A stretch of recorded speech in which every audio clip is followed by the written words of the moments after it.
Lockdown से पहले गीता के घर का नजारा कुछ ऐसा था कि रोहन ऑफिस जाता था और शिवन स्कूल।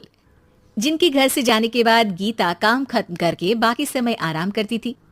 लेकिन लॉकडाउन के बाद ऑफिस और स्कूल घर में ही खुल गए और इससे गीता का हाल वो तो आपको देखने में ही मजा आएगा। शिविन, ओ शिविन, महाराज उठने के लिए क्या 21 तोपों की सलामी लेंगे? अरे बिस्तर से बाहर निकल, ऑनलाइन क्लास स्टार्ट होने वाली है। अरे तुम भी हद करती हो, स्पीकर की तरह चिल्लाने की क्या जरूरत है? दिख नहीं रहा मेरी कॉन्फ्रेंस चल रही है। अब कैमरा और स्पीकर ऑन कर रहा हूं, मुझे कोई शोर नहीं चाहिए। इस पर जैसे ही रोहन लैपटॉप का कैमरा और स्पीकर ऑन करता है तभी कुकर की सीटी बजती है। करा लो अब इसे चुप। लॉकडाउन नहीं हुआ, मेरी मौत का फरमान जारी हो गया। दोनों बाप बेटे ने नाक में दम किया हुआ है। ऐसा बोलकर गीता वहां से शिविन के कमरे में पहुंच जाती है, जहां शिविन अभी भी सो रहा होता है। ओ आलसी, अब अगर 5 मिनट में नहीं उठाना तो आज तेरा गेम और यूट्यूब कैंसिल। माँ की बात सुनकर शिविन बिना 1 मिनट गंवाए उठ खड़ा होता है। उठ गया, अभी नहाकर भी आता हूँ।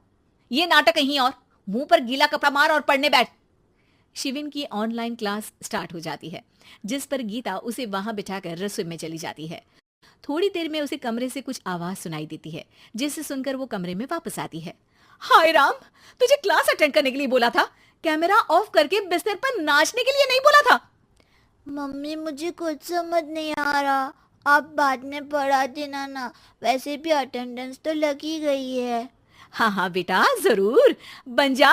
तू अभी से हम सबका बाप बन जा। अरे नहीं मतलब कहाँ से लाते हो इतना दिमाग, और पढ़ाई करते हुए ये चला कहाँ जाता है? नाइस क्वेश्चन, दिमाग से पूछकर बता दूंगा। शिविन की बातों से परेशान होकर गीता उसे मारने के लिए जैसे ही आगे बढ़ती है तभी वो कमरे से बाहर भाग जाता है। अब शिविन आगे आगे और गीता हाथ में चप्पल पकड़े उसके पीछे पीछे पूरे घर में दोनों घूम रहे होते हैं। इसी बीच वो रोहन के पास पहुंच जाता है और शिविन को मारने वाली चप्पल रोहन के लैपटॉप पर जाकर गिरती है। ओए माँ! मम्मी, अब पापा को चप्पल मार रही हो?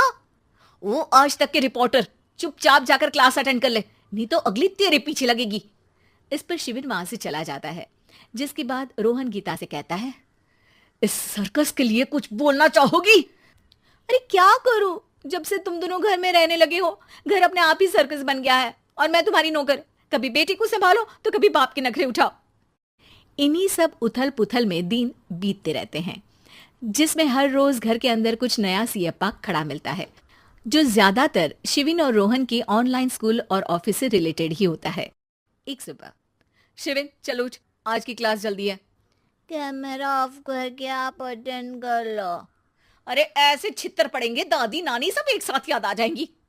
गीता की लाख मशक्कतों के बाद क्लास तो खत्म हो जाती है, लेकिन उसके बाद शिविन फोन इस्तेमाल करते हुए इंस्टाग्राम रील बनाने लगता है।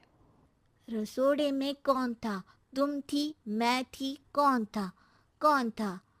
हाँ, मैं गरीब हूँ। अरे ओ गरीब के बेटे, आजा, मैं बनाती हूँ तुझे गरीब। मैं बताती हूँ रसोड़े में कौन था। पढ़ाई करने बोलो तो इनकी माँ मर जाती है और ये पागलपंतियां जितनी मर्जी करा लो। गीता शिविन को डांट रही होती है, तभी रोहन बीच में बोल पड़ता है। अरे बच्चा ही तो है, इतना गुस्सा क्यों कर रही हो? बेटे का साथ देने की इसी एक कोशिश में अब शिविन के साथ साथ रोहन भी गीता के गुस्से की सूली पर चढ़ जाता है। अगर बेटे पर इतना ही प्यार आ रहा है तो इसे क्लास अटेंड क्यों नहीं कराते, इसका होमवर्क क्यों नहीं कराते? उस समय तो बहुत जल्दी मीटिंग आ जाती है, वो काम मैं करूं और यहाँ इस बेफिजूली की चीज में तरफदारी करके बन जाओ महान। हे भगवान, कोई तो इनके ऑफिस और स्कूल खुलवाओ, मैं इन्हें और घर में नहीं सह सकती। अरे कुछ और मांग लेती, क्योंकि तुम्हारी ये विश इस साल तो पूरी होने से रही, कोरोना। हाय नास बेटे ने जिंदगी ही बर्बाद कर दी। खाए कोई पचाए कोई, कल मुझे चुन चुन कर सबको मेरी बद्दुआ लगेगी। उन्होंने दुनिया का और इन बाप बेटे दोनों ने मेरा जीना मुश्किल कर दिया। गीता वहां से चली जाती है, जिसके बाद रोहन शिविन से कहता है, अरे तुम्हारी मम्मी इतनी भड़की हुई क्यों है?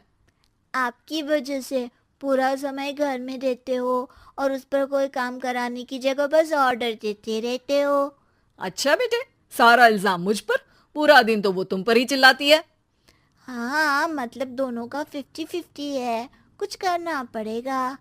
वो कहते ना, make the best out of worst. I have an idea. वैसे तुम्हारी माँ सही कहती है, बहुत जुबान चलाने लगे हो, कम बोला करो।